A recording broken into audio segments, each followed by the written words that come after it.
Picture, if you will, a single seed. Not the plump kernels we find in our gardens, but something far more extraordinary, an idea so revolutionary it could topple empires, so potent it would outlive the marble monuments of Caesar himself. In the year 52 of the Common Era, such a seed walks on human feet through the gates of Ephesus, carried in the weathered hands and brilliant mind of a tentmaker named Paul. The morning sun catches the white marble of the harbour road as Paul enters this jewel of the ancient world, Ephesus, where the great civilizations of East and West converge like mighty rivers joining the sea. Here, Persian wisdom mingles with Roman engineering, Greek philosophy dances with Jewish prophecy, and the very air thrums with possibility. Consider for a moment what this man sees as he walks these streets for the first time. Rising before him like a mountain crafted by gods stands the Temple of Artemis, Ive knows, one of the 7 wonders of the ancient world. 4 times larger than the Parthenon, its 127 columns stretch 60 feet into the azure sky, each one a marvel of engineering that would challenge our modern builders. The morning light transforms these pillars into a forest of stone, their capitals carved with such precision that shadows dance between acanthus leaves as real as any growing thing. But Paul carries something more wondrous than all this marble magnificence. In his mind burns an idea that will prove more enduring than stone, more revolutionary than any army Rome ever fielded. He has come to plant seeds, not in soil, but in souls. For 3 years, this extraordinary gardener of ideas tends his intellectual ecosystem in the most unlikely greenhouse, the lecture hall of Tyrannus. Every day, when the Mediterranean sun climbs high and the sensible world retreats to shade and siesta, Paul opens his mouth and worlds collide. From 11 in the morning to 4 in the afternoon, through the drowsy heat when even the cicadas fall silent, he speaks. 5 hours each day, 1,095 hours each year, 3,285 hours in total, each moment a patient act of cross-pollination, as Jewish wisdom meets Greek philosophy in an intellectual dance that has never been performed before. Imagine witnessing this daily miracle. In Tyrannus's hall, perhaps a simple room with columns of local stone and floors worn smooth by countless sandaled feet, the impossible happens. A rabbi, trained in Jerusalem's most sacred traditions, stands before Greeks who have drunk deep from Plato's well, before Romans who see the world through the lens of law and order, before Asians whose minds have been shaped by mysteries older than memory itself. The words Paul speaks are like seeds with wings. They travel through the crowd, take root in prepared minds, and begin to grow into something unprecedented. These are not mere religious concepts he shares, but a blueprint for a new kind of human civilization. His message carries the genetic code for unity, where division has always reigned, for love where hatred has carved trenches deeper than any siege work. And then, as if the natural world itself responds to this spiritual revolution, the extraordinary begins to manifest in ways that defy explanation. Handkerchiefs, simple squares of linen that have touched Paul's skin, become conduits of healing. Workers carry these unremarkable pieces of cloth to their sick families, and diseases flee like darkness before dawn. Imagine the wonder on faces that have known only the crude medicine of their age, as paralyzed limbs move, as fevered brows cool, as sight returns to darkened eyes. But perhaps nothing demonstrates the reality of this invisible revolution more dramatically than what befalls the 7 sons of Sceva. Picture these men, raised in the traditions of their priestly father, confident in their ability to command supernatural forces through inherited authority. They have watched Paul's success with growing fascination and decide to test these new methods for themselves. "I adjure you by Jesus, whom Paul preaches," they declare to an evil spirit, their voices carrying the authority of generations. But they have misunderstood something fundamental about the nature of the power they attempt to wield. This is not magic to be manipulated, not a technique to be mastered by repetition or ritual. It is something altogether different, a relationship, not a formula. The Spirit's response cuts through their confidence like a blade through silk. Jesus, I know, and Paul, I recognize, but who are you? In that moment, the possessed man becomes like a wild animal unleashed. He leaps upon them with supernatural strength, tears their clothing from their bodies, and sends them fleeing naked and wounded into the streets of Ephesus. Word of this encounter spreads through the city like ripples from a stone dropped in still water. But rather than dampening enthusiasm for Paul's message, it ignites something unprecedented. The people of Ephesus begin to understand that they are witnessing not mere tricks or philosophical speculation, but the emergence of a power that distinguishes between authentic and counterfeit with devastating precision. Then comes the day that transforms the very skyline of Ephesus. 19 practitioners of the magical arts, men and women who have spent lifetimes accumulating secret knowledge, ancient formulas, binding spells written on papyrus and precious metals, make a decision that echoes across centuries. They gather their books, their scrolls, their carefully guarded secrets, and carry them to the city's central square. The pile grows through the morning. Here, a grimoire of Egyptian mysteries bound in leather dark with age.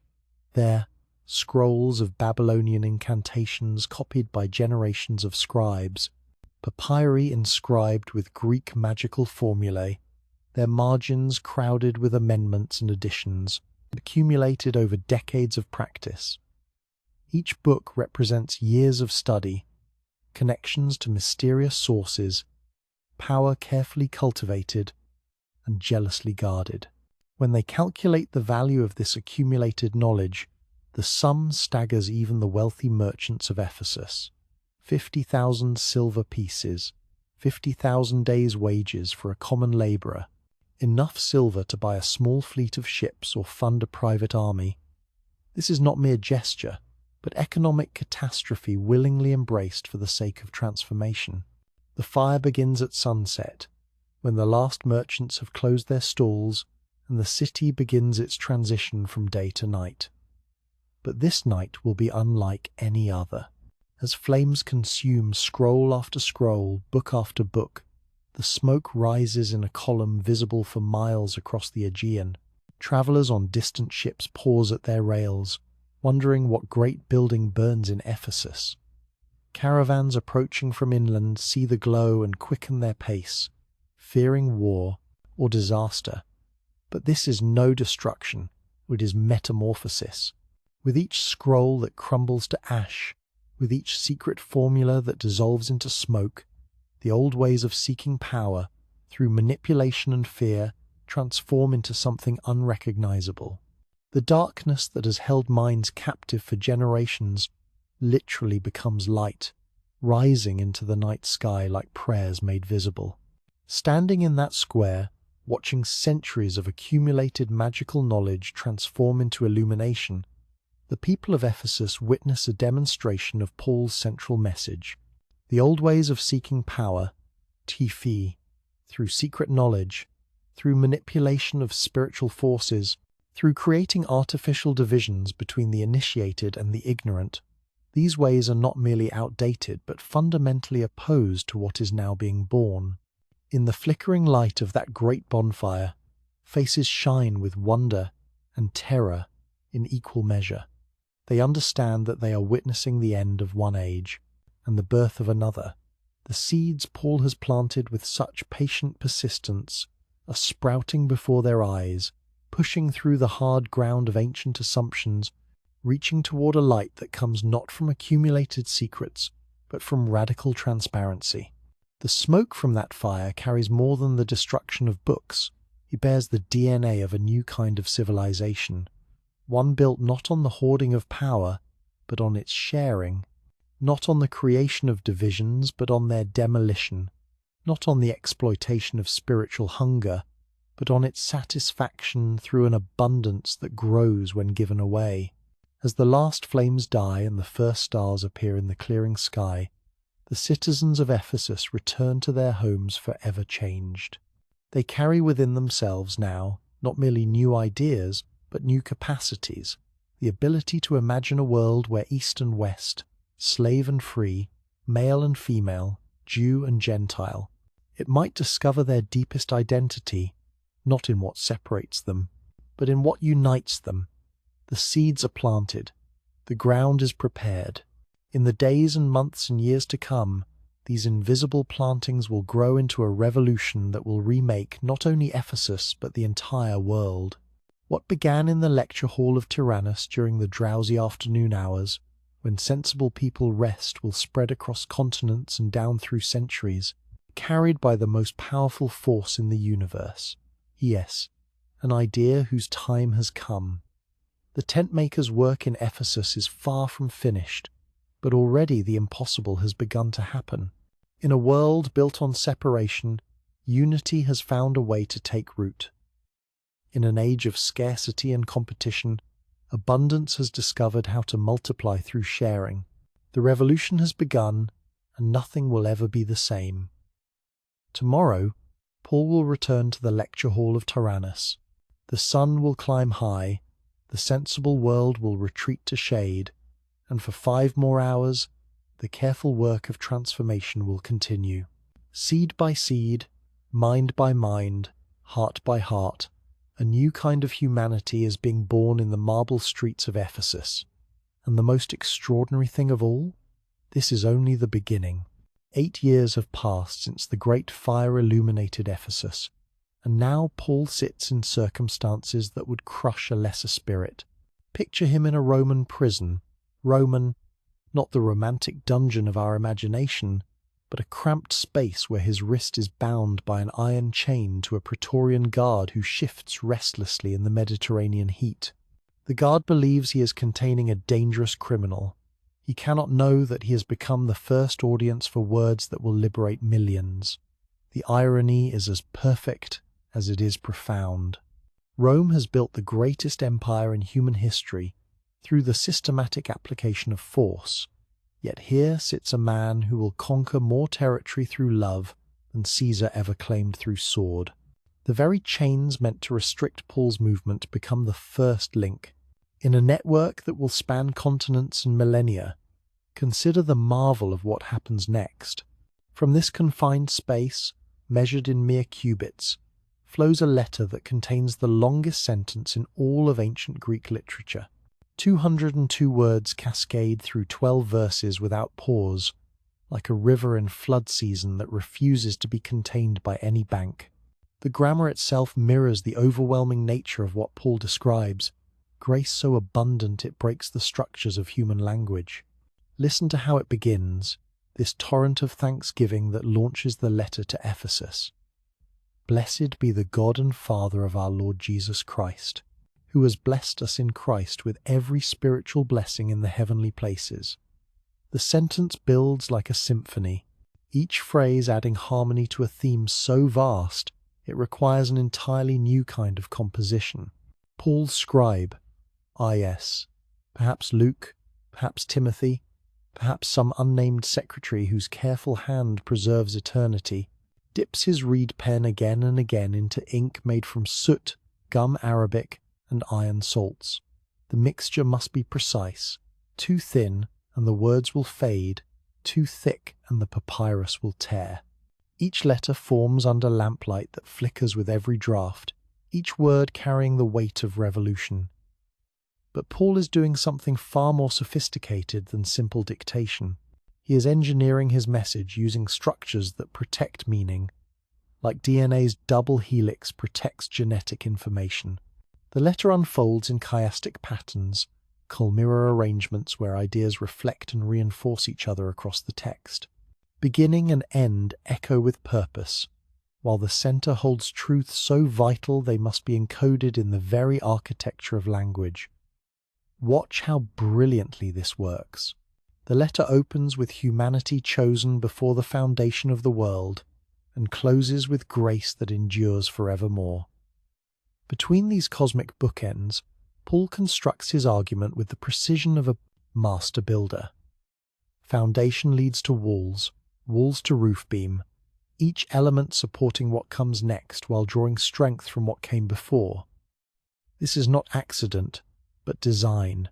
In an age before printing presses, when every copy must be made by hand and a single error could propagate through generations, Paul embeds verification systems into his very sentences. The mathematical relationships between words, the careful balance of themes, the geometric perfection of argument, all serve as checks against corruption. Truth protects itself through beauty. As the letter reaches completion, it enters a network that would impress our modern engineers. The Roman postal system, the cursus publicus, stretches 56,000 miles across the empire, connecting Britain to Babylon, Spain to Syria. Roads built for conquest now serve as arteries for transformation. The same engineering genius that moved legions across vast distances will now transport ideas that dissolve the very foundations of empire. Professional messengers carry Paul's letter at speeds that seem modest by our standards but represent marvels of ancient logistics. On foot, they cover 25 miles per day through terrain that would challenge our modern vehicles. On horseback, 50 miles daily across mountains, deserts and forests. Each mile represents hours of careful navigation, constant vigilance against bandits, and the patient endurance of weather that knows no mercy. Imagine the letter's journey from Rome to Ephesus. 40 days through Italy's Apennine Mountains, across the Adriatic Sea, through the Via Egnatia that spans the Balkans, down through Asia Minor's ancient trade routes. At each posting station, fresh horses wait.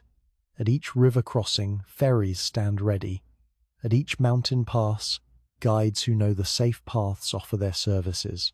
Rome's genius for organization becomes the highway for its own transformation.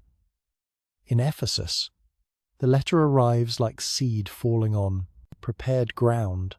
The community Paul planted years earlier has grown into something unprecedented, a living network of relationships that transcends every boundary their world considers sacred. In homes throughout the city, groups gather that would be impossible under any other system. Slaves sit beside senators, women teach alongside men, Jews and Gentiles share the same bread. The reading begins at sunset, when work ends and families gather. By lamplight that flickers against painted walls, a voice carries Paul's words into hearts that have waited years to hear from their spiritual father. The longest sentence in Greek literature flows like music, its rhythm hypnotic, its meaning explosive. Listeners lean forward as cosmic truths unfold in familiar language, as ordinary words become vehicles for extraordinary ideas. But watch what happens as the letter is copied. In scriptorium after scriptorium, scribes bend over their work with religious devotion. Each letter must be perfect, each word exact. They count characters, checking their work through gematria, the ancient practice where numbers hidden in words verify accuracy. The letter alpha equals 1, beta equals 2, and so forth. If the numerical value of a copied section doesn't match the original, something has gone wrong. This mathematical verification system reveals the profound sophistication of Paul's method. He doesn't merely write, he codes, embedding multiple layers of meaning that protect his message like layers of armor protect a warrior's heart. Future generations will discover chiastic structures within chiastic structures, numerical patterns that span entire chapters, Greek wordplay that creates meanings invisible in translation. Consider how the network expands. From Ephesus, copies travel to other cities where Paul has planted communities. Smyrna receives its copy by boat across the narrow strait. Pergamon's version travels inland, along Roman roads that cut straight through mountains. Philadelphia and Sardis get their copies through merchants who carry more than goods in their wagons. They bear the genetic code of a new civilization. Each copy spawns more copies. In Corinth, where Paul spent 2 years, scribes work through the night to reproduce the letter for communities throughout Achaia. In Antioch, where followers of Jesus first received their name, multiple versions spread through Syria and beyond. The letter multiplies like seeds on the wind, each copy carrying identical DNA but adapting to new soil. The network grows with organic precision. House churches become distribution centers, sending copies along trade routes that span the Mediterranean. Ship captains carry sealed tubes containing rolled papyri, protecting them from salt spray and curious officials. Caravan leaders hide letters among bales of silk and amphora of wine, smuggling revolution disguised as correspondence. In Alexandria, the great library that contains the wisdom of ages receives the first copy of Ephesians. Scholars who have spent lifetimes studying Plato and Aristotle find themselves confronted with ideas that transcend their categories. Here is unity that doesn't reduce difference to sameness, diversity that doesn't dissolve into chaos, love that grows stronger when divided rather than weaker. The copying continues through winter months when travel slows and scribes have time for careful work. In Jerusalem, where the first apostles still gather, Paul's letter from distant Rome creates new understanding of their own mission. In Damascus, where Paul's transformation began decades earlier, believers read with wonder about mysteries hidden from ages past but now revealed to them. Watch how the network develops its own immune system. When false copies appear, and they do, as opponents try to corrupt Paul's message, the communities that know his authentic voice recognize the forgeries immediately. They have memorized his rhythms, internalized his vocabulary, absorbed his logical patterns. Truth protects itself through familiarity, like a mother's voice that no stranger can perfectly imitate. The letter reaches distant shores as Roman ships carry it beyond the empire's borders.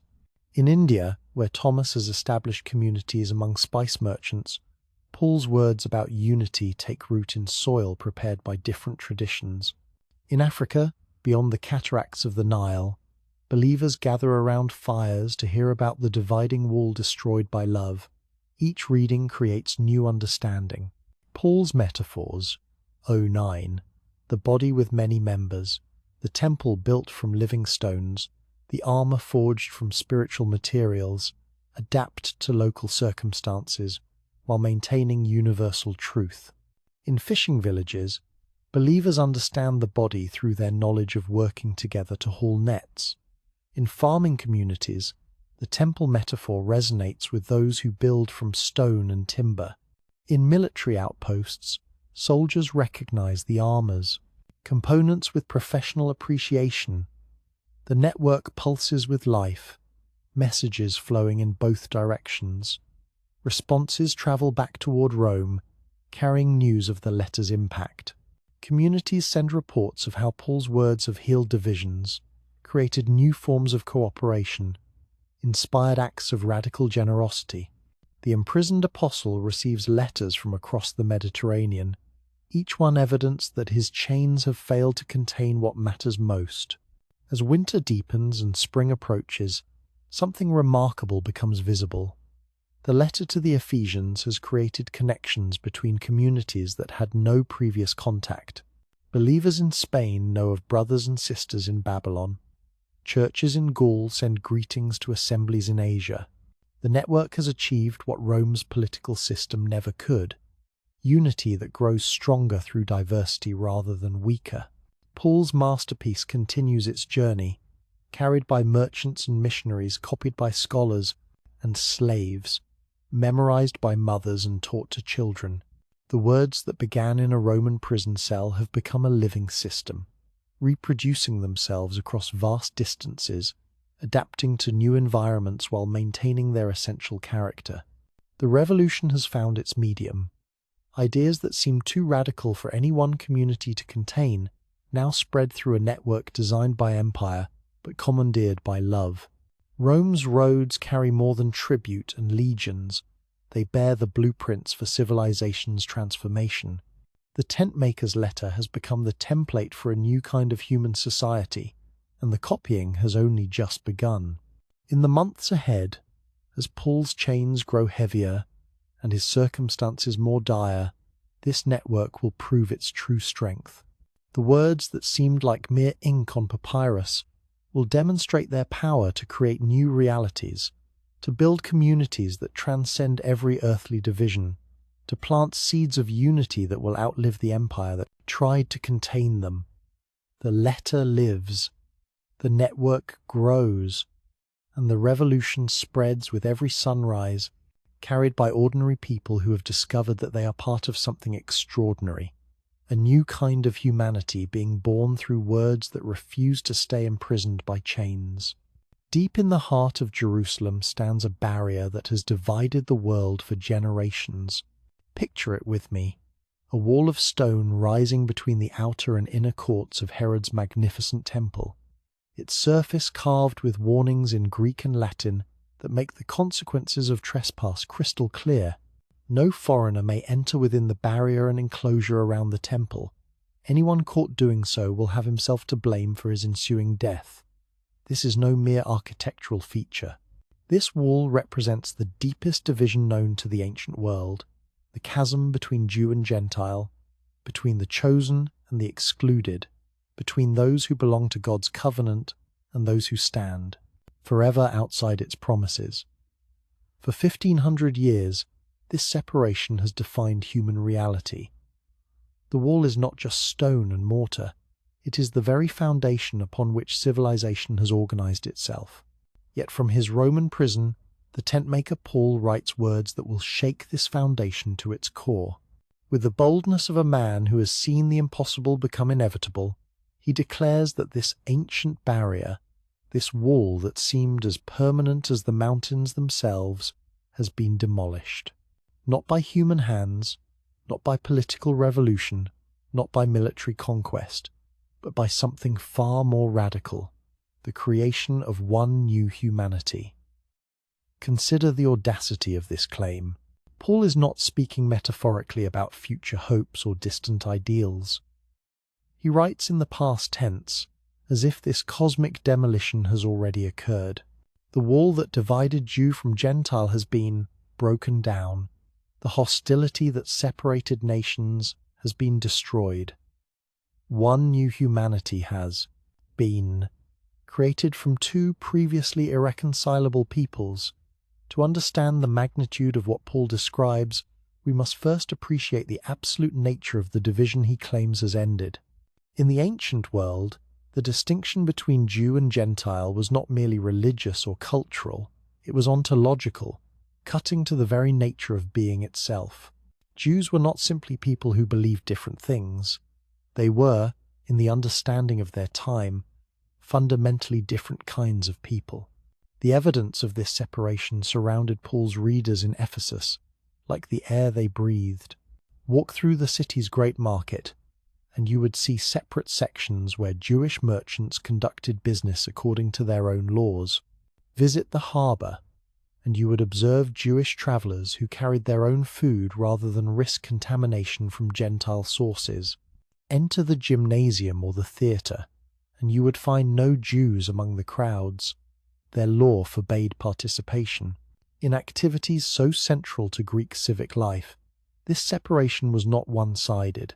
Gentile writers describe Jews as misanthropes, people who hated the human race because they refused to participate in the social and religious activities that bound communities together. Popular authors mocked Jewish customs, particularly circumcision and Sabbath observance, as barbaric and antisocial. The mutual suspicion and contempt ran so deep that many believed these two kinds of humanity could never be reconciled. Yet Paul's letter to Ephesus describes precisely such an impossible reconciliation. More than that, he claims that the reconciliation has created something entirely new. He invents a Greek word that appears nowhere else in ancient literature: fellow citizens. The concept itself breaks all existing categories because the reality it describes has never existed before. Imagine trying to explain this to Paul's first readers. You are telling people who have been raised to see the world, divided into two irreconcilable camps, that these camps no longer exist. You are declaring that the most fundamental distinction in human civilization has been abolished.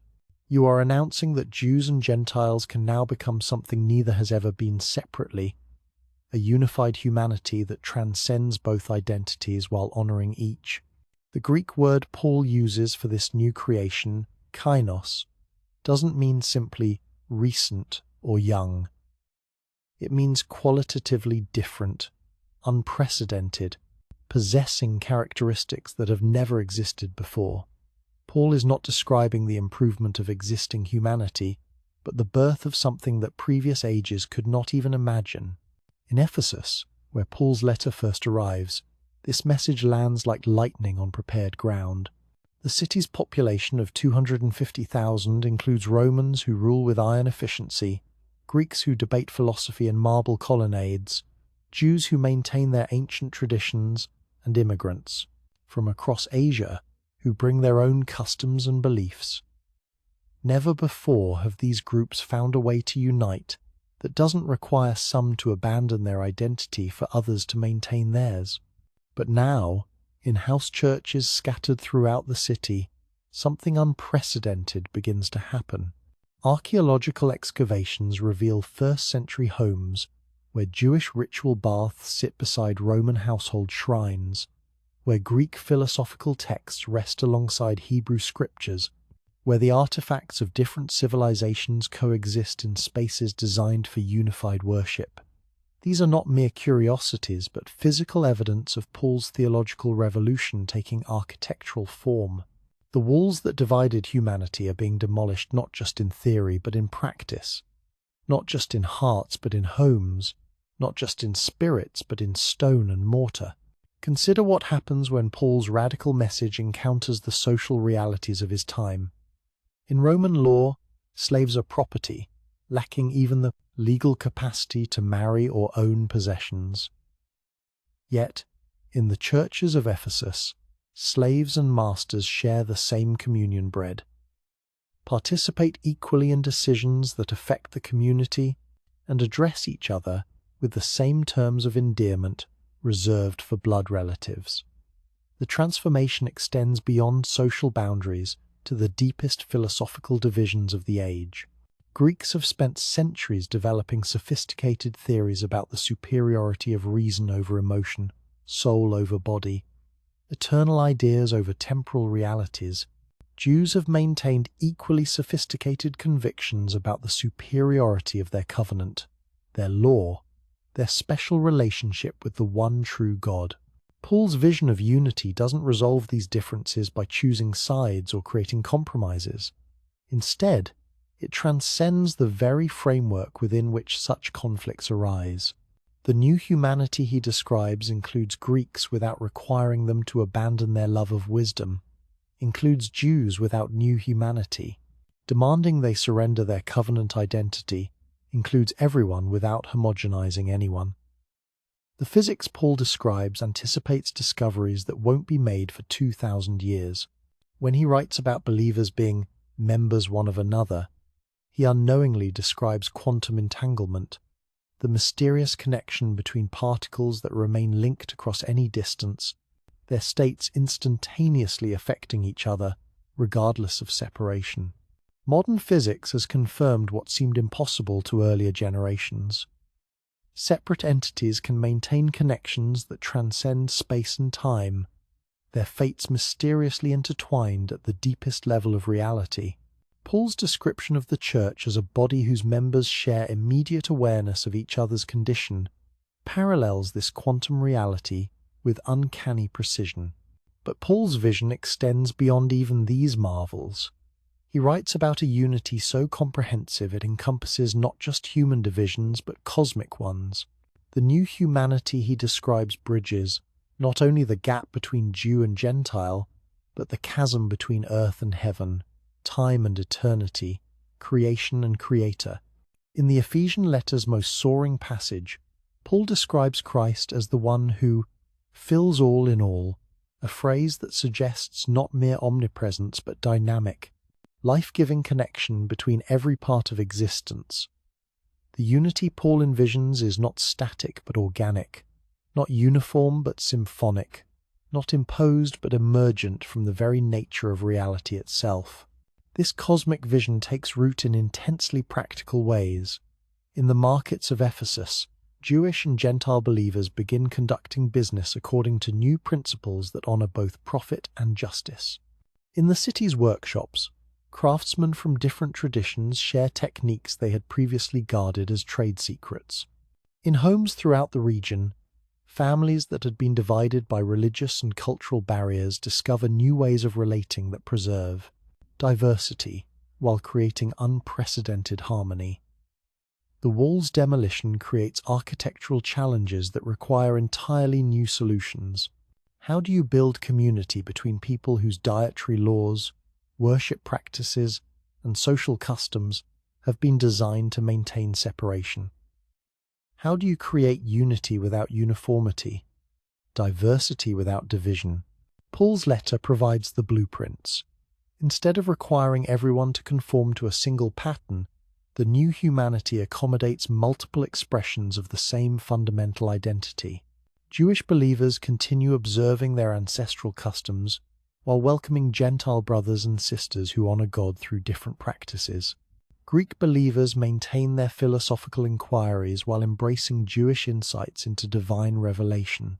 The result is not compromise but completion, each tradition contributing its unique gifts to a symphony richer than any single voice could produce. The wall's demolition reveals that what seemed like irreconcilable differences were actually complementary perspectives on a reality too vast for any one approach to encompass fully. As news of this transformation spreads beyond Ephesus, communities throughout the Mediterranean begin experiencing their own versions of the wall's demolition. In Corinth, social barriers between rich and poor dissolve as believers discover new forms of economic sharing. In Philippi, the division between citizen and foreigner fades as the church creates citizenship based on different criteria entirely. Each community faces unique challenges as ancient walls crumble and new structures must be built. The process is neither quick nor easy. Centuries of separation cannot be overcome in months or years, but the direction is clear, the possibility established, the blueprint provided. Paul's vision of demolished walls and unified humanity begins to influence even those who don't share his specific beliefs. Roman administrators noticed that cities with significant Christian populations experience less ethnic violence. Greek philosophers begin incorporating ideas about universal human dignity into their theories. Jewish scholars discover new ways of understanding their covenant that includes rather than excludes the nations. The revolution Paul describes is spreading through channels both visible and invisible, transforming not just individual hearts but entire civilizations. The wall that once seemed as permanent as the laws of nature has begun to crumble, revealing that what humanity had accepted as inevitable was actually a construction that could be demolished and rebuilt according to a different design. In our modern age, when walls of hostility continue to divide nations, races, classes, and creeds, Paul's ancient vision seems not outdated but prophetic. The wall he described as demolished in his time anticipates all the barriers humanity has built to maintain artificial separations. His blueprint for unity without uniformity offers hope to a world still learning to live with diversity.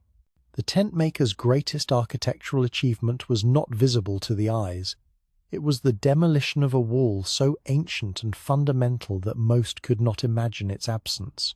Yet Paul not only imagined its destruction, but proclaimed its accomplished fact, creating new possibilities for human civilization that continue to unfold across the centuries. The wall is down. The new humanity is born, and the construction of a different kind of world has begun. The sound comes every 6 hours, regular as clockwork, the metallic clank of armor as one Praetorian guard replaces another beside Paul's chain. Bronze breastplates polished to mirror perfection catch the lamplight. Leather belts studded with metal plates creak with each movement. Shields of layered wood covered in leather and edged with iron lean against stone walls. These are the instruments of empire, the tools that have conquered nations and subdued rebellions across 3 continents. But Paul, studying these implements of war with the eyes of a revolutionary strategist, sees something his captors cannot imagine. Each piece of equipment that represents Roman dominance becomes, in his brilliant mind, a component of armor designed for an entirely different kind of warfare. Combat waged not with bronze and iron but with truth and righteousness. Battles fought not against flesh and blood, but against principalities and powers that no earthly weapon can touch. Consider the marvel of what Paul creates as he dictates to his scribe, watching the guards change shifts, observing the ritual precision with which each soldier checks his equipment. Paul constructs the most famous military passage in religious literature. But this is no mere metaphor or poetic flourish. Are not two. It is a manual for warfare in dimensions that most humans cannot even perceive. Begin with the foundation, as any good soldier must. The belt of truth wraps around the core like the cingulum militar that every Roman legionnaire wears, every 40 sai, that leather belt studded with metal plates that hold sword, dagger and purse, that keeps armor positioned correctly and provides attachment points for essential equipment. Remove a soldier's belt, and his effectiveness in battle collapses immediately. Everything else depends on this basic foundation. Paul understands that truth functions the same way in spiritual warfare. Not truth as abstract philosophical concept, but truth as lived reality, an ephi, the alignment between what one believes internally and how one acts externally.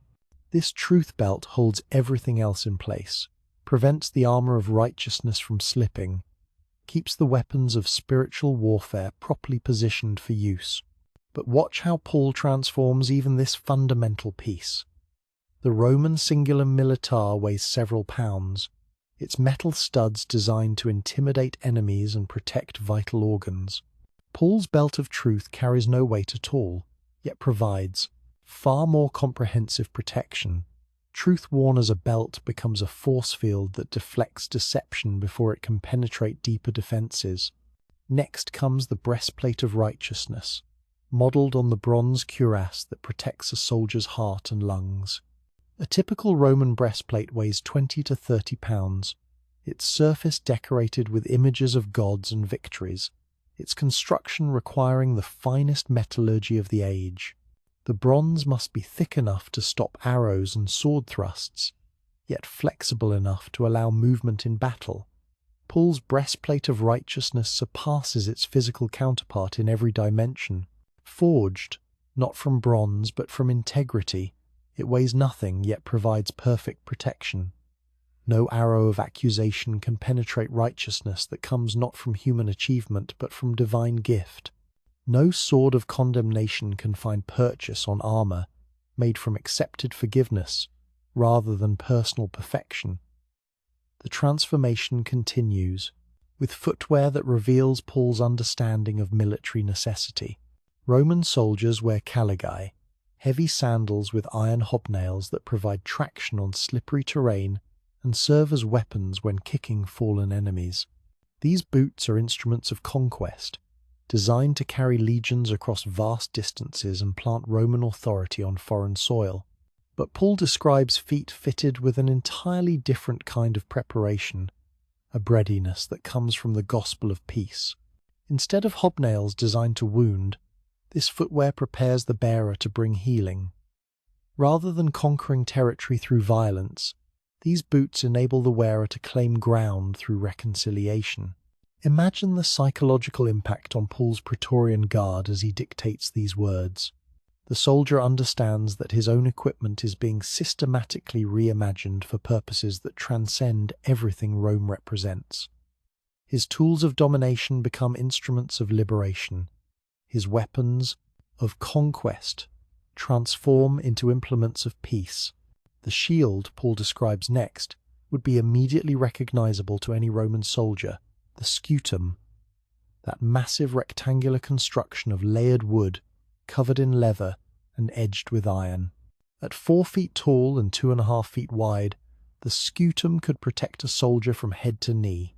More importantly, shields could interlock with others to form the testudo or tortoise formation, creating mobile fortresses that advanced inexorably against enemy positions.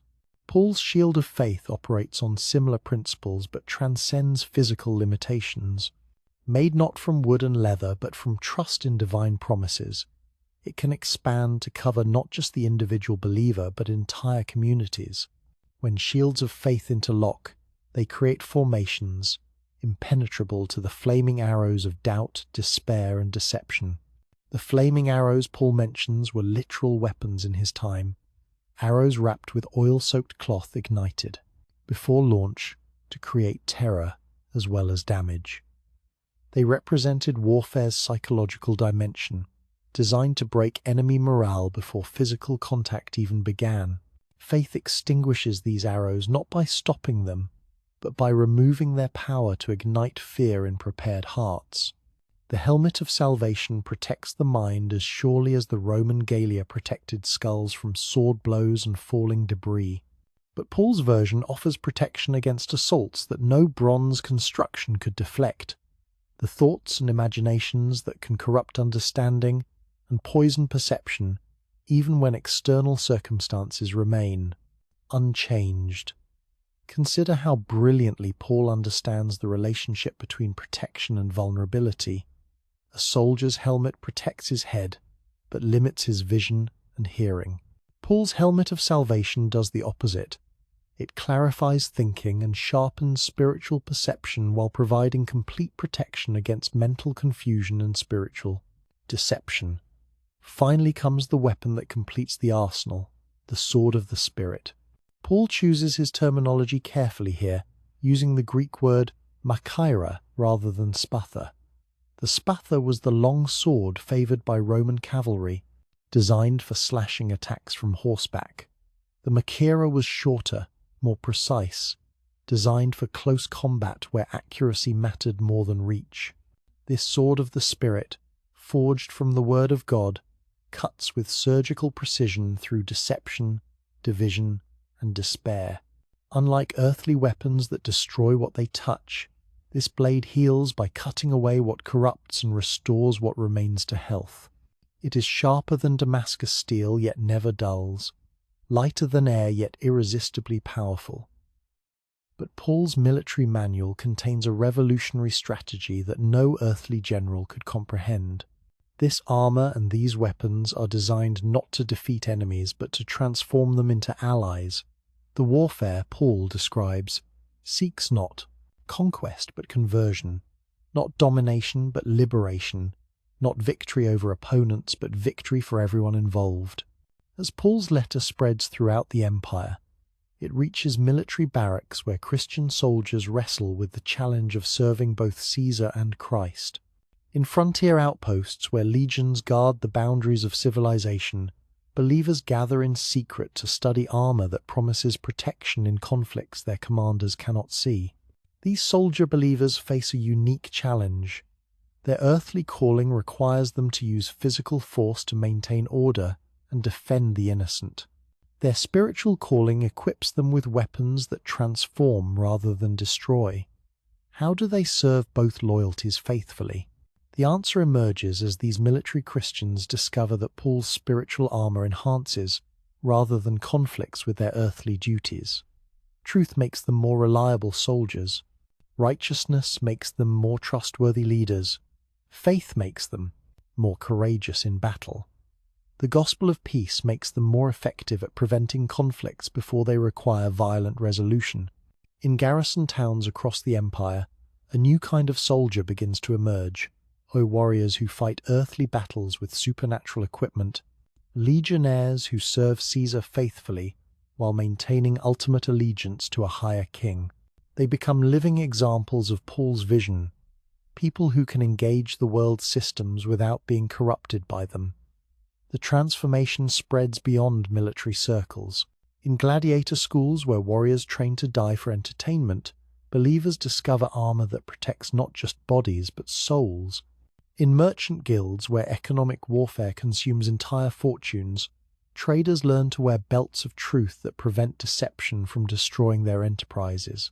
Even in the highest circles of Roman society, Paul's military metaphors find unexpected resonance. Senators who have spent careers navigating political intrigue recognize the value of righteousness as protection against scandal. Governors who rule distant provinces understand how faith can provide stability in uncertain circumstances. The letter's description of spiritual warfare begins to influence military strategy itself. Christian officers develop new approaches to conflict resolution that emphasize honor, mercy, and justice, alongside tactical effectiveness. Units with significant Christian membership show decreased rates of desertion, increased loyalty to fellow soldiers, and improved relationships with civilian populations. But perhaps the most profound impact occurs in places where traditional warfare has failed completely. In regions where ethnic hatreds run so deep that military occupation only inflames violence, Paul's vision of spiritual armor offers hope for peace that no earthly force can impose. Communities that embrace Paul's military manual discover that the weapons he describes are uniquely suited for the conflicts that matter most. The battle against ignorance requires the sword of truth. The war against injustice demands the breastplate of righteousness. The campaign against despair needs the shield of faith. As decades pass and the letter continues to spread, entire cultures begin to redefine their understanding of strength and protection. The armor Paul describes becomes a template for character development, leadership training, and community organization. Schools teach students to wear truth as a belt that holds everything else in place. Families encourage members to put on righteousness like protective armor. The Praetorian Guard who once watched Paul compose these words could never have imagined their impact. That prisoner chained to his wrist was designing equipment for an army that would ultimately prove more powerful than Rome's legions, more enduring than the empire's monuments, more effective than all of Caesar's conquests combined. Paul's armor, forged from light, continues to protect and equip warriors in conflicts the ancient world could not envision. In boardrooms where ethical decisions determine economic destinies, executives wear the breastplate of righteousness. In laboratories where scientific discoveries reshape human possibilities, researchers are shod with the gospel of peace. In classrooms where young minds are shaped for the future, teachers take up the sword of the Spirit. The revolution begun in a Roman prison cell has created a shadow army that serves not through violence, but through transformation, not through conquest, but through conversion, not through the destruction of enemies, but through their redemption. These warriors wear armor invisible to earthly eyes, yet more protective than bronze, carry weapons that no human metallurgy can forge, yet prove more powerful than iron. The clanking of changing guards continues every 6 hours, but now those sounds echo with different meaning. Each piece of Roman equipment represents not just imperial power, but the raw materials from which Paul forged protection for an entirely different kind of warfare. The tent maker has become an armorer, creating equipment for battles that will determine not just earthly kingdoms, but eternal destinies. The armor is complete, the weapons are ready, and the war that will transform the world has begun. 3 centuries have passed since Paul wrote his letter from that Roman prison, and something extraordinary has happened to the words that once seemed contained by chains. Like ripples from a stone dropped in still water, each circle has grown wider than the last, carrying revolutionary force across distances that would have staggered their author's imagination. Picture North Africa in the year 386, where a brilliant young man named Augustine paces the gardens of Milan, his mind tormented by questions that philosophy cannot answer. He has drunk deeply from Plato's well, mastered rhetoric that can sway any audience, built a reputation that opens doors throughout the Roman Empire, yet satisfaction eludes him like water through cupped hands. Then, in a moment that will redirect the course of Western civilization, Augustine opens Paul's letter to the Ephesians and reads 8 words that shatter his carefully constructed philosophy. By grace, you have been saved through faith. Not through intelligence, not through moral achievement, not through philosophical insight, but through gift freely given to empty hands. The transformation is immediate and total. The man who had spent years trying to think his way to truth discovers that truth has been thinking its way to him all along. Augustine's conversion sends shockwaves through the intellectual landscape of his age, creating ripples that will influence every major thinker for the next 1,000 years. But watch how the pattern repeats with variations across the centuries. A millennium later, in the German town of Wittenberg, another, brilliant mind encounters the same 8 words and experiences a similar revolution. Martin Luther, that tormented monk who has tried every spiritual discipline his tradition offers, reads Paul's letter and discovers grace that cannot be earned, only received. The year is 1517, and Luther's world has changed dramatically since Augustine's time. The printing press, invented just 60 years earlier, stands ready to multiply ideas at speeds that would have seemed magical to earlier generations. When Luther begins lecturing on Ephesians at the University of Wittenberg, his voice echoes off stone walls worn smooth by centuries of scholarly debate. But these are not merely academic discussions.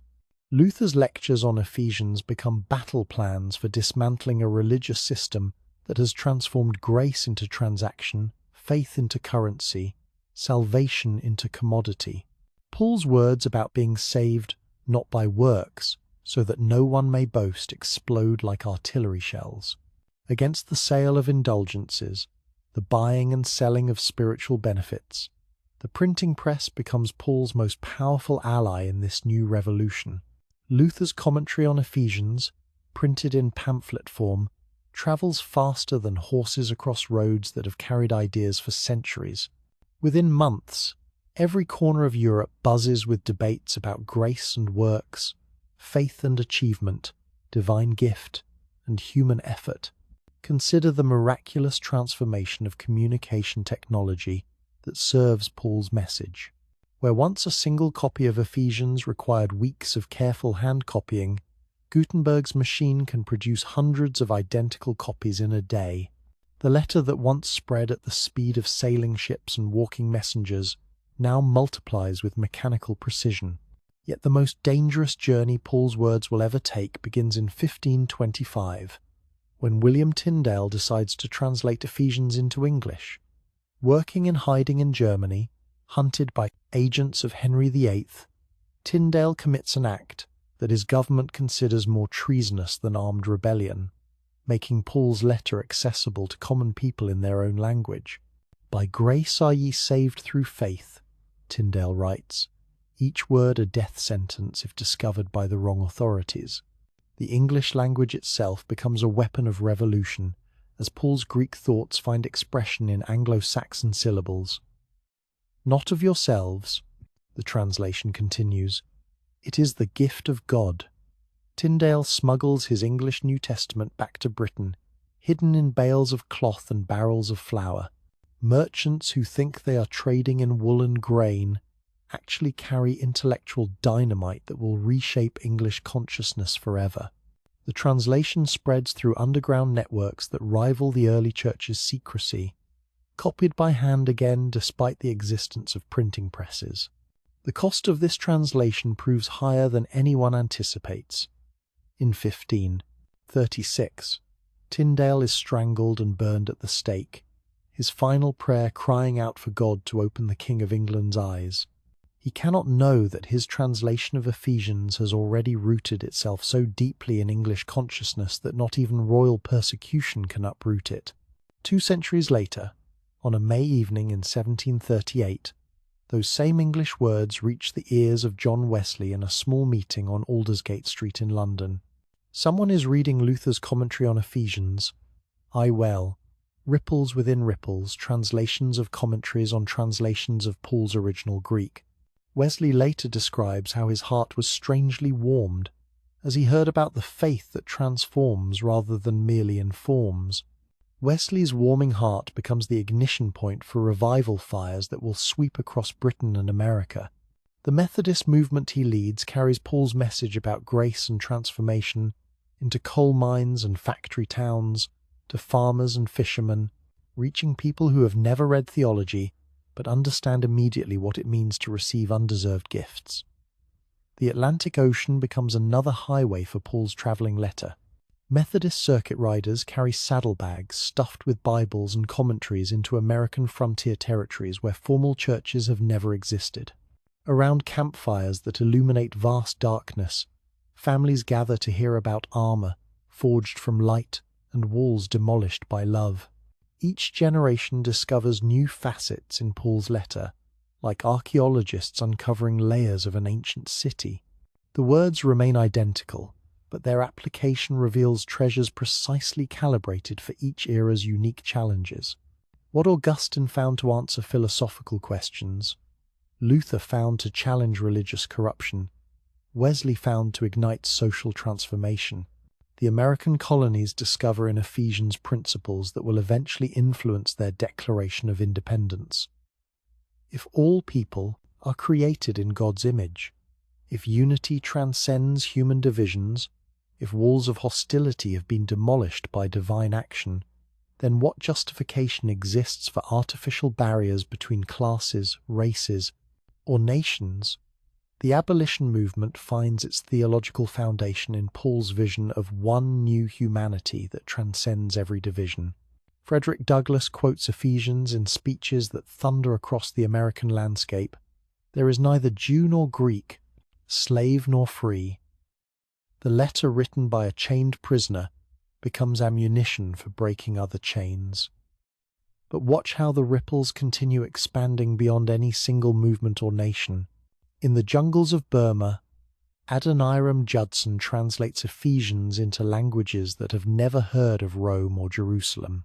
In the mountains of Tibet, missionaries discover that Paul's metaphors about spiritual armor resonate with Buddhist concepts about mindfulness and protection. The colonial period sees Ephesians translated into Hindi, Mandarin, Arabic, and hundreds of tribal languages. Each translation becomes an act of cultural cross-pollination as Paul's Mediterranean metaphors adapt to local soil. Japanese readers understand the body metaphor through their appreciation of group harmony. African communities resonate with Paul's emphasis on extended family relationships. The Industrial Revolution provides new context for ancient truths. Factory workers facing dangerous conditions find comfort in spiritual armor that protects when physical safety measures fail.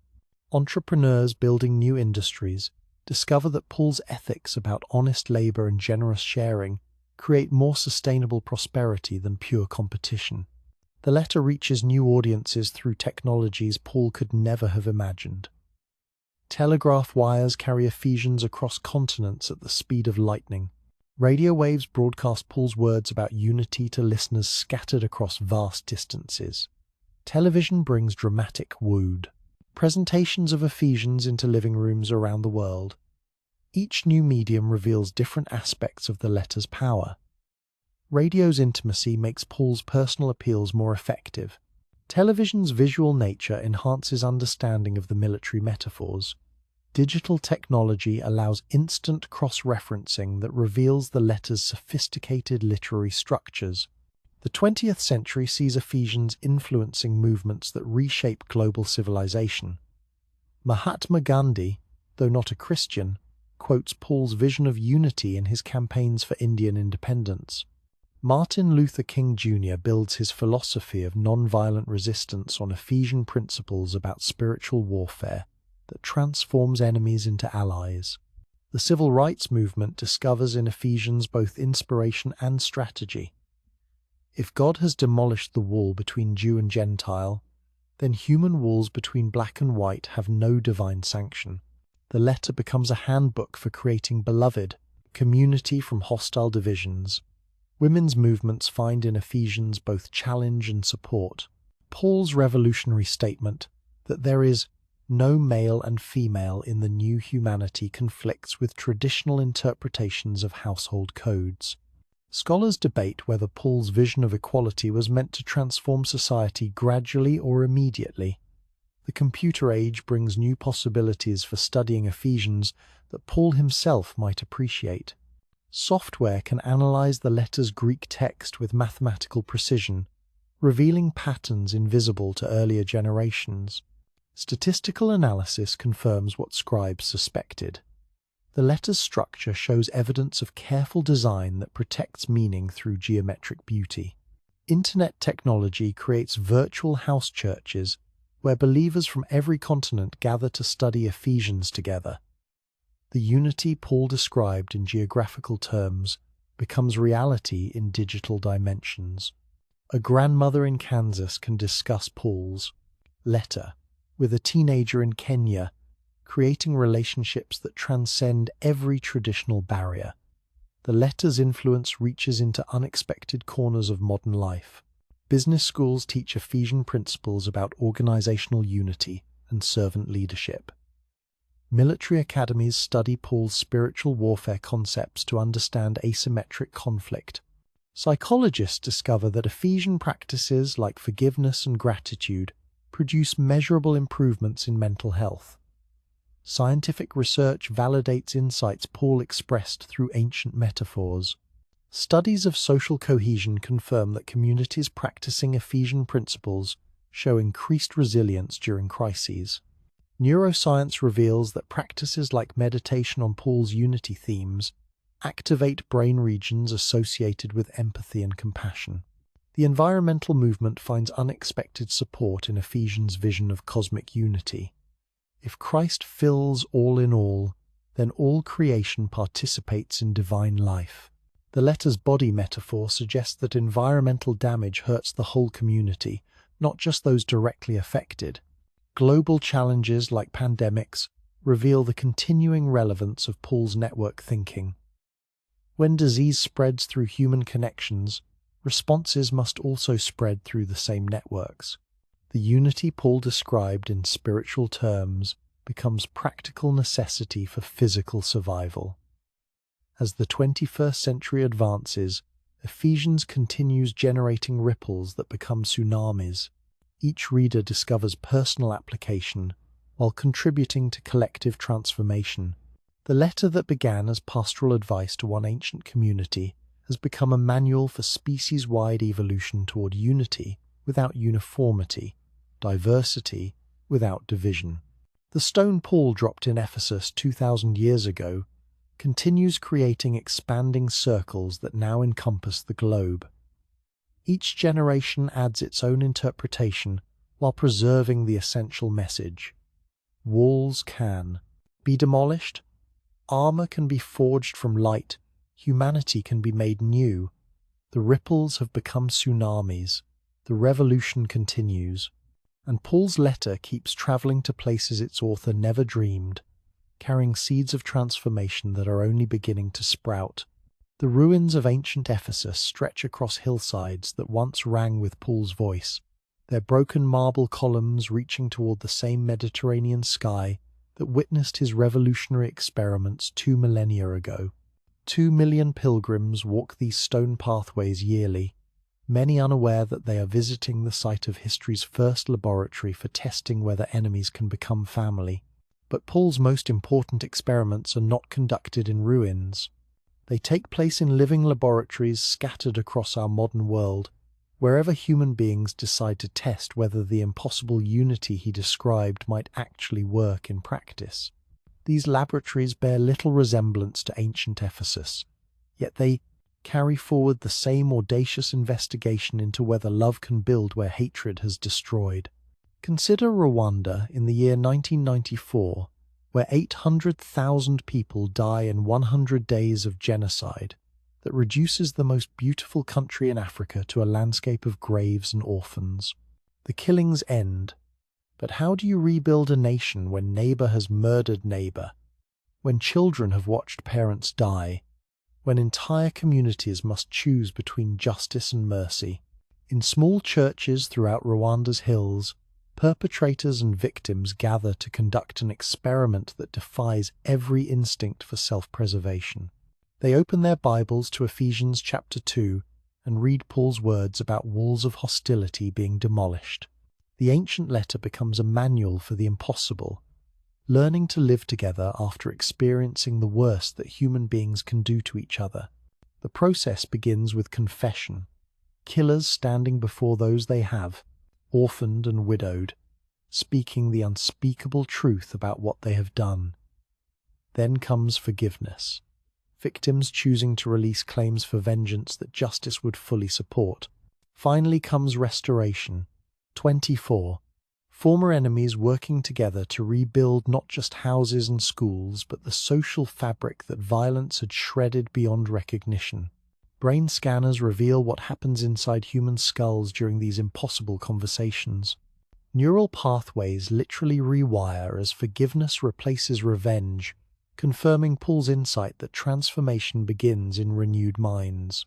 The anterior cingulate cortex, NOL, the brain region responsible for empathy, shows increased activity as former enemies practice seeing each other as human beings rather than representatives of hostile groups. These Rwandan experiments produce results that astonish researchers studying post-conflict societies. Communities that practice Ephesian principles show measurably faster economic recovery, lower rates of depression and anxiety, increased life expectancy, and dramatically reduced likelihood of renewed violence. Paul's ancient prescription for unity proves to be practical medicine for healing trauma that seemed beyond any cure. The laboratory expands across borders as South Africa emerges from apartheid's engineered divisions. Truth and Reconciliation committees, quote, Ephesians, while former enemies sit in the same rooms, breathing the same air, facing truths that threaten to explode into new violence. Archbishop Desmond Tutu describes the outcome as Rainbow Nation, unity that celebrates diversity rather than erasing it, exactly the outcome Paul had envisioned for his ancient audiences. Watch how these experiments in forgiveness spread through networks that mirror the ones Paul used to distribute his letter. Rwandan reconciliation workers travel to Northern Ireland, where Catholic and Protestant communities conduct their own tests of whether ancient hostilities can be dissolved. Irish mediators carry lessons to the Middle East, where Jewish and Palestinian peace groups experiment with Paul's vision of creating one new humanity from two previously irreconcilable peoples. The laboratories multiply as human relationships become testing grounds for principles that once seemed purely theoretical. Marriage researchers discover that couples practicing mutual submission from Ephesians chapter 5 show 40% lower divorce rates than control groups. Their relationships mirror the molecular stability Paul described, separate elements combining to create something stronger than either could achieve independently. The research reveals mechanisms that Paul understood intuitively, but science can now measure. When spouses choose to submit to one another out of reverence for Christ, brain scans show decreased activity in regions associated with self-protection and increased activity in areas linked to empathy and long-term thinking. The ancient practice literally changes how brains process relationship challenges. Corporate boardrooms become unexpected laboratories for testing Paul's organizational theories. Companies that implement Ephesian principles about servant leadership and shared decision-making show increased productivity, higher employee satisfaction, and greater innovation than hierarchical competitors. Paul's vision of power flowing through relationship rather than domination proves more effective than traditional command and control structures. The mechanisms work because they align with discoveries about human motivation that won't be formalized until the 21st century. People perform better when they feel valued as individuals, when their unique contributions are recognized, when they participate in shared purposes larger than personal advancement. Paul's letter provides the blueprint for creating such environments 2,000 years before management science catches up. Neuroscientists map how meditation on Ephesians activates the anterior cingulate cortex and insula, PUP and brain regions associated with compassion and self-awareness. Regular practitioners show increased grey matter density in areas linked to emotional regulation and decreased activity in the amygdala, the brain's alarm system. Paul's recommendations for renewed minds produce measurable neurological changes that enhance human flourishing. The laboratory network expands as digital technology creates virtual house churches reaching billions. People separated by oceans and continents gather online to study Ephesians together, creating relationships that transcend every traditional barrier except the desire to understand what unity might look like in practice. Click by click, share by share, Paul's network extends exponentially. Artificial intelligence becomes an unexpected testing ground for Ephesian principles. When programmers train machine learning systems using datasets that reflect Paul's unity themes, the resulting algorithms show reduced bias compared to standard models. The ancient wisdom functions as code for creating more equitable artificial minds, suggesting that Paul's insights about human relationship might apply to silicon consciousness as well. Climate scientists find practical applications for Paul's metaphor of the church as a unified body where, if one member suffers, all suffer together. Global warming demonstrates the literal truth of this interconnection. Carbon emissions in one location affect weather patterns worldwide. The unity Paul described in spiritual terms becomes physical necessity for planetary survival. Environmental restoration projects discover that Ephesian principles accelerate ecological healing. When communities approach conservation as stewardship rather than management, when they see themselves as part of nature rather than separate from it, restoration efforts show greater success rates and longer-term sustainability. Paul's vision of cosmic unity provides theological foundation for practical environmental action. The laboratories reveal that Ephesian unity is not uniformity but symphony, different instruments playing complementary parts to create harmony richer than any single voice could produce. Successful experiments maintain diversity while creating coherence, preserve individuality while building community, honor difference while establishing connection. Medical research confirms Paul's insight about the relationship between spiritual health and physical well-being. Patients practicing Ephesian principles like forgiveness, gratitude, and community connection show improved immune function, faster healing times, and better outcomes for chronic conditions. The letter's prescriptions for spiritual wellness prove to be practical medicine for bodily healing. Peace negotiations in conflict zones increasingly incorporate Ephesian methods for transforming enemies into allies. Rather than simply managing hostility, mediators work to address the root causes of division that make violence seem necessary. Success rates improve when negotiators help conflicting parties discover shared identity that transcends their differences. The psychological mechanisms work because Paul understood something about human nature that modern research is only beginning to confirm. People need both individual significance and community belonging. His letter provides frameworks for achieving both simultaneously, rather than choosing one at the expense of the other. Educational experiments reveal that schools implementing Ephesian principles about unity and diversity show reduced bullying, increased academic achievement, and better preparation of students for multicultural workplaces. Children learning to see difference as gift rather than threat develop skills essential for thriving in interconnected global civilization. Prison systems, experimenting with Ephesian approaches to justice, discover that programs focusing on reconciliation rather than punishment alone show lower recidivism rates and better outcomes for both offenders and victims. Paul's understanding of transformation proves more effective than purely punitive approaches for creating lasting behavior change. The living laboratories continue multiplying as human creativity discovers new applications for ancient wisdom. Urban planners design neighborhoods that reflect Ephesian principles about diverse unity.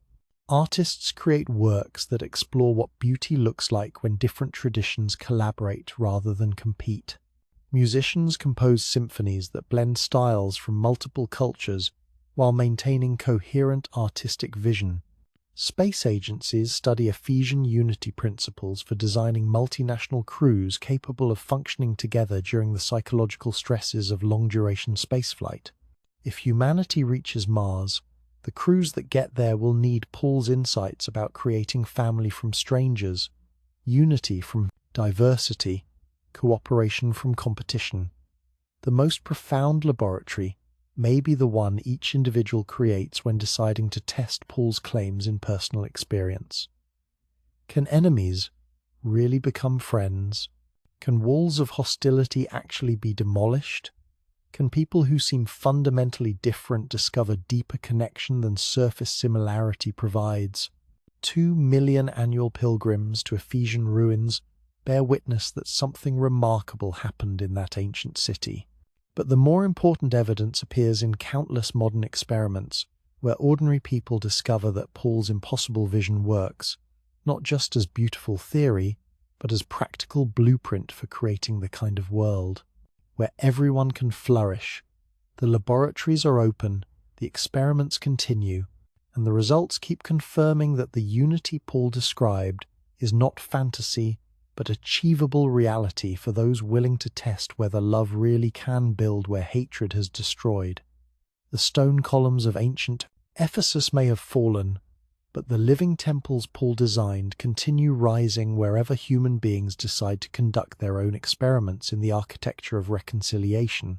Each success provides evidence that the revolution Paul began is not merely a historical event, but ongoing invitation to participate in creating new kinds of human community. The testing continues, the results accumulate, and Paul's ancient laboratory manual keeps proving its worth in contexts he could never have imagined, among people he never met, solving problems he never encountered. The experiments in unity have only just begun.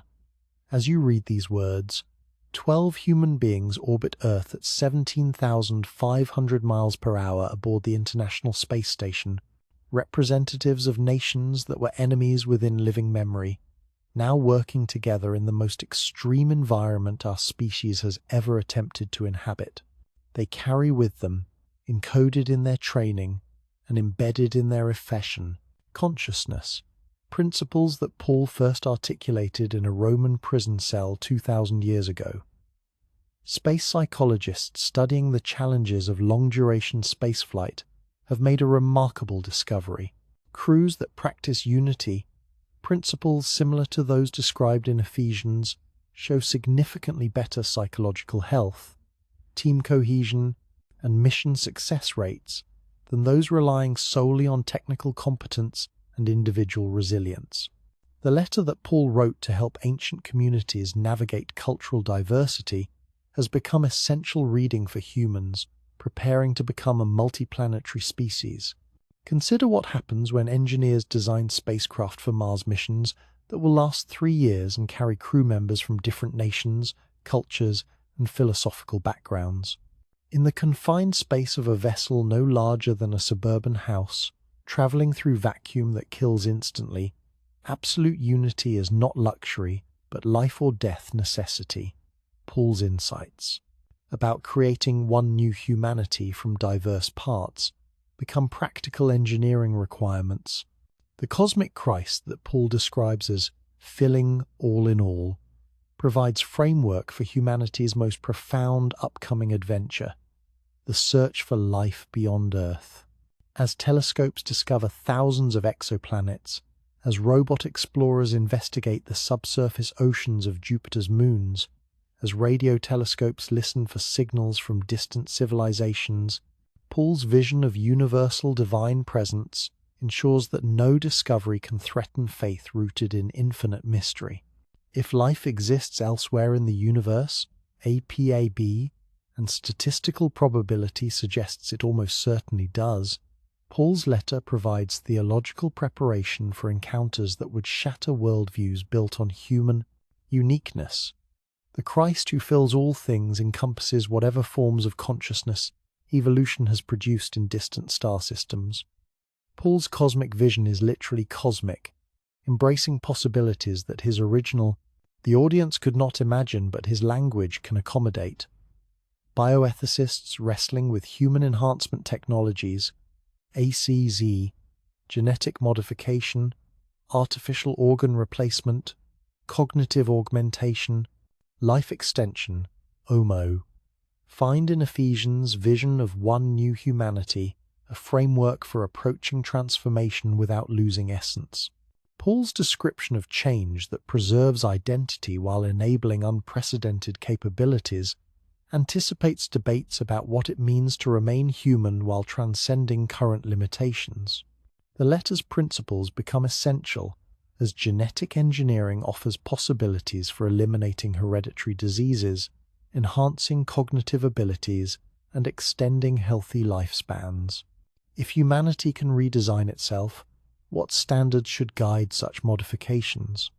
Paul's vision suggests transformation that honors the image of God while exploring the full potential embedded in human nature. Climate scientists facing the challenge of planetary-scale environmental disruption discover in Ephesians' metaphor of the interconnected body both diagnosis and prescription. When Paul writes that, if one member suffers, all suffer together, he unknowingly describes the mechanics of global ecosystem disruption.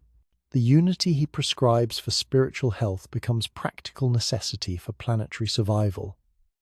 The solutions emerging from climate research align remarkably with Ephesian principles. Sustainable responses to environmental challenges require unprecedented global cooperation, sacrifice of immediate benefits for long-term flourishing, and recognition that human welfare depends completely on the health of larger systems. Paul's letter provides both motivation and methodology for such transformation. Future archaeologists working in caves that remain unexplored, in desert sands that hide ancient libraries, in ocean depths where shipwrecks preserve documents that have never seen modern light, may yet uncover manuscripts that add pixels to our understanding of Paul's revolutionary vision. Each discovery adjusts our comprehension of how the first century's greatest intellectual achievement took shape. Virtual reality technology creates possibilities that Paul himself might appreciate for embodying his architectural metaphors. Digital churches where avatars from every nation gather without physical barriers, where the temple built from living stones takes visible form in cyberspace, where believers separated by continents can worship together in three-dimensional environments that make unity tangible rather than merely conceptual. Brain-computer interfaces approaching practical reality give literal dimensions to Paul's concept of renewed mind that would have seemed like fantasy to previous generations. If human consciousness can be enhanced, expanded, or networked through technological means, Ephesians provides ethical frameworks for ensuring such developments serve unity rather than creating new forms of division. Artificial intelligence systems trained on Ephesian principles show promise for reducing the biases that plague current algorithms. Machine learning models that incorporate Paul's insights about unity in diversity, servant leadership, and preferential concern for the marginalized produce more equitable outcomes than standard approaches. Ancient wisdom becomes code for creating more just artificial minds. The letter's influence reaches into research that Paul could never have anticipated. Quantum physicists, studying the mysterious connections between particles separated by vast distances, find in Paul's description of members one of another an anticipation of entanglement that seems to transcend space and time. The unity Paul described in spiritual terms may reflect fundamental features of physical reality. Cosmologists mapping the large-scale structure of the universe discover patterns that echo Paul's vision of diverse unity. Galaxies form networks connected by dark matter, filaments, creating cosmic webs that maintain individual identity while participating in larger structures. The same principles that Paul applied to human community may govern the architecture of existence itself.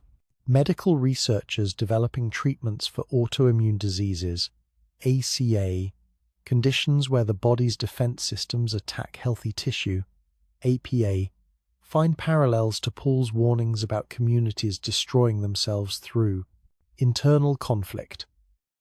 The letter's prescriptions for maintaining unity while preserving diversity become models for therapeutic approaches that restore balance without suppressing legitimate immune responses.